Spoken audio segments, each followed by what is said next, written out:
Every man in himself is aristocratic, that he is his own king.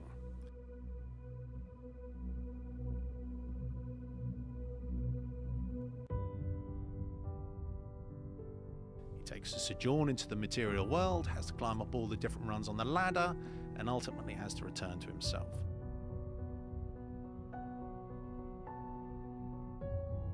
The significance of the extraction from the sword from the stone is the stone is the material world. The material world, which seems all solid because it controls you whilst you're projecting your sense of identity upon it. The extraction of the stone is taking back your own authority, your own power. You're no longer looking for a sense of self outside of yourself.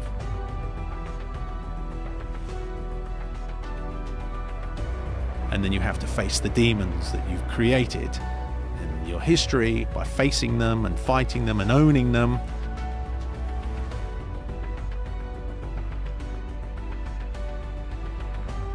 You put them in the face of who you are, and that's a wrestling match. You have to take away all these crutches, and that's all that we struggle from in life, is taking away our crutches.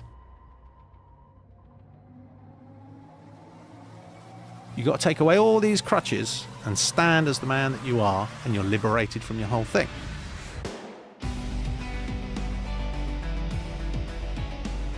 What is the vision? Because the only reason I'm here, the only reason we're here today is because of our yesterday.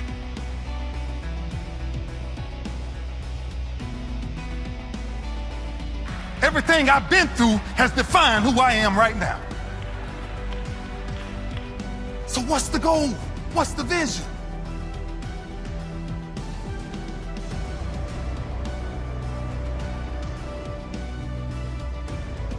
So no matter what you say to me, no matter what you say I cannot do, no matter what you say I will not do, I must do. I have to do. I am king. I live as king. I walk as king.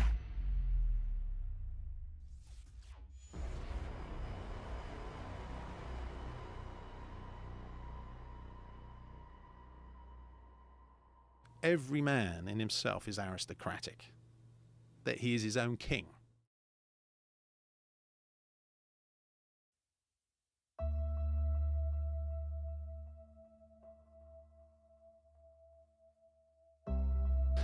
If you don't own something, you're not the boss. You have to take full responsibility for everything that you do. Why be subservient? You must be the master of your own kingdom. Can you see? We are where we need to be. You've got to own that you can't just walk into things with your eyes half open. You've got to walk into things with your eyes fully open. You've got to know what you're getting into. You have to take possession of your life. Seeking and running. Imaginary face. That there's a world out there trying to tell you who you are, and there's a world in here that's trying to tell you who you are. Now, where do you want to put your eggs? Because the world outside is very noisy and very tempting, and it has all the razzmatazz, has all the tinsel and all the glitter. It's got all the toys. But that's because you don't think you're enough in the first place.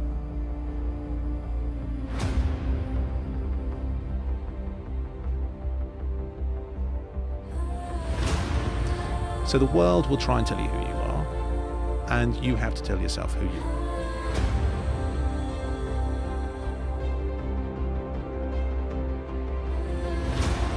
And there's this ongoing battle, and somehow there needs to be a reconciliation between the two. But in the end, you've got to have all the eggs in your basket.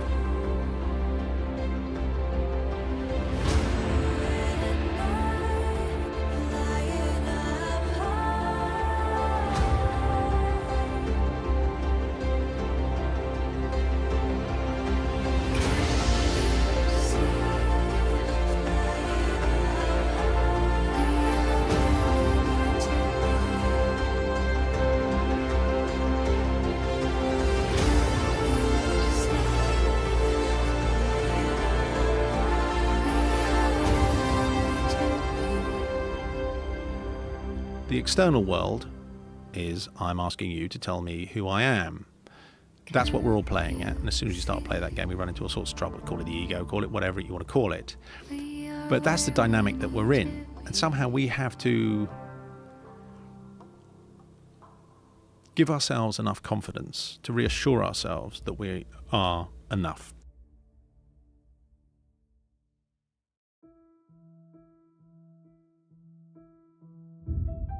Every day of my life, I'm trying to find a different way to get better.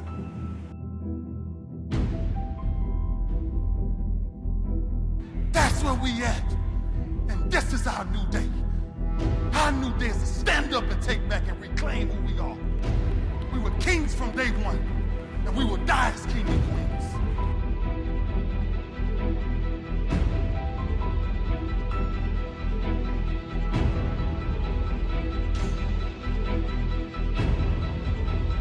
How much time will you really waste? If I looked at my clock, if you looked at your phone, time never stops for no one. So one thing God don't give us.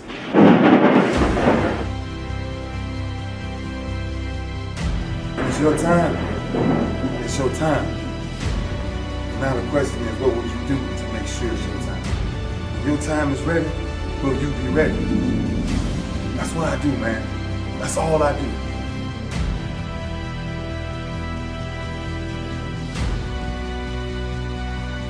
Don't look for nothing spectacular to come out the sky. We are the sky.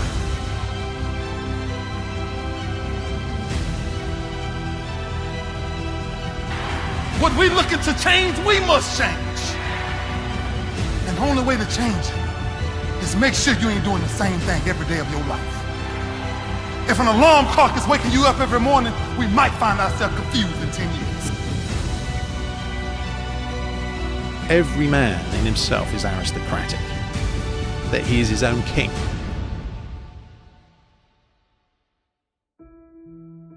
I always try to figure out what's the difference between good and great. Good is fitting in. Great is fitting out.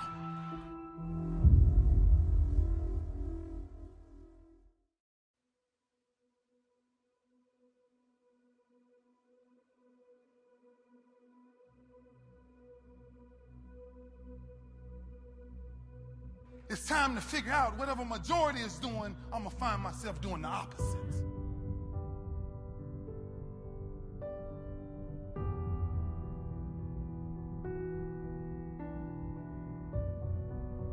But man, you guys got an opportunity to do something right now. And when you wake up in the mornings, don't let your alarm clock be the only thing that wakes you up.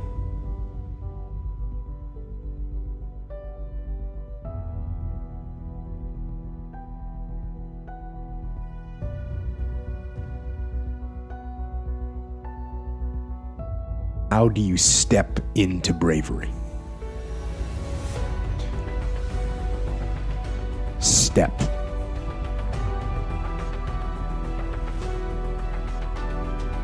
Take the step.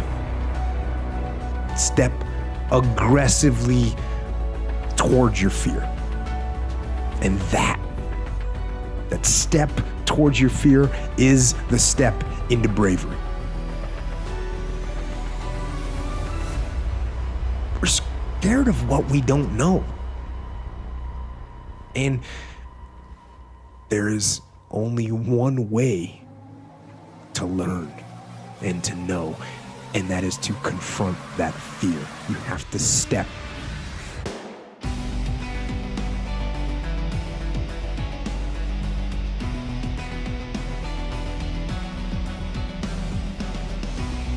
Small things that makes greatness. So when somebody finally sees you, they represent you as a king because you walk as a king.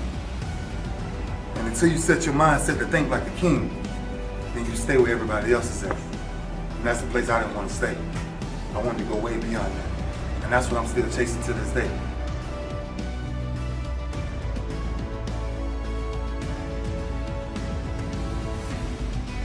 Ain't because I got nothing special. The only thing I got special is I made my mind up to be special.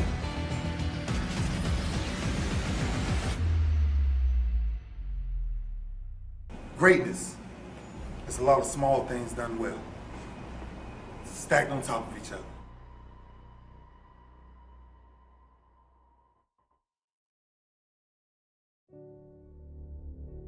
I was born in Memphis, Tennessee. I had a long haul from where I came from to here, but here we are.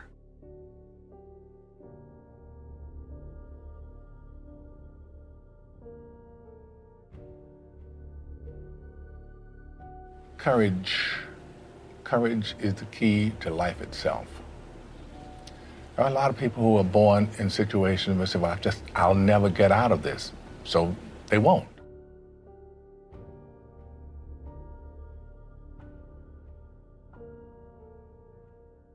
When you're finally ready to go home, make sure your footsteps are remembered.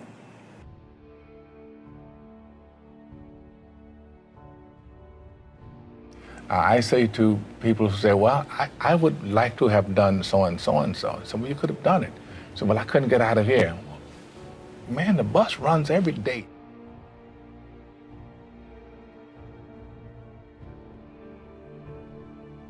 If you can think of it, you can do it. That's the human condition. If we can imagine it, we can do it.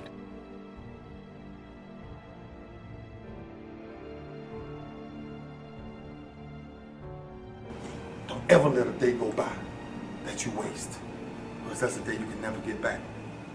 These are moments we're talking about.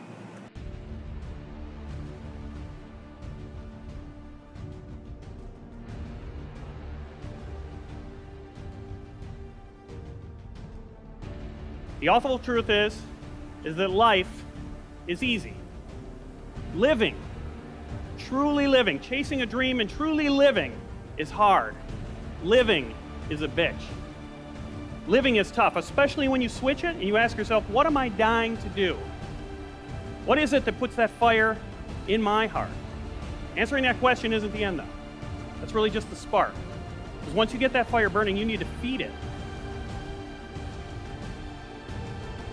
You need to keep reminding yourself, putting new coals in there, and reminding yourself every day about that goal. Because we've all taken up a hobby or a goal or a workout that we stop for just a couple days and then we never pick it up again. You need to constantly remind yourself that you're dying and that you're dying to do something.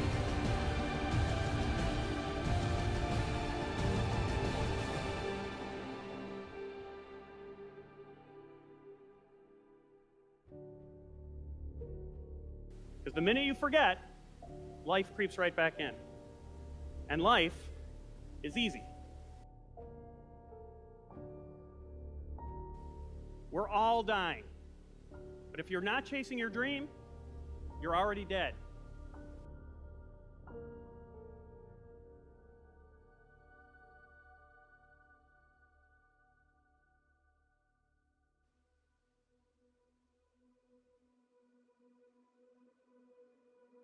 Unlike a team where no one takes ownership of the problems and therefore the problems never get solved, with us, everyone took ownership of their mistakes. Everyone took ownership of the problems. And when a team takes ownership of its problems, the problems get solved. And that is true on the battlefield, it is true in business, and it is true in life. So I say, take ownership. Take extreme ownership. Don't make excuses. Don't blame any other person or any other thing. Get control of your ego. Don't hide your delicate pride from the truth. Take ownership of everything in your world, the good and the bad. Take ownership of your mistakes, take ownership of your shortfalls, take ownership of your problems, and then take ownership of the solutions that will get those problems solved.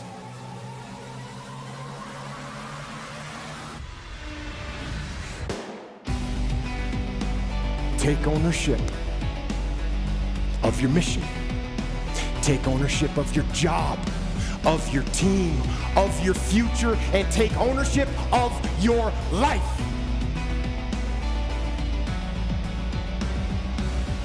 And lead. Lead.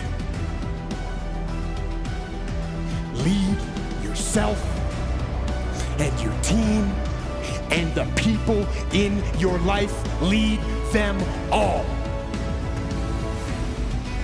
to victory.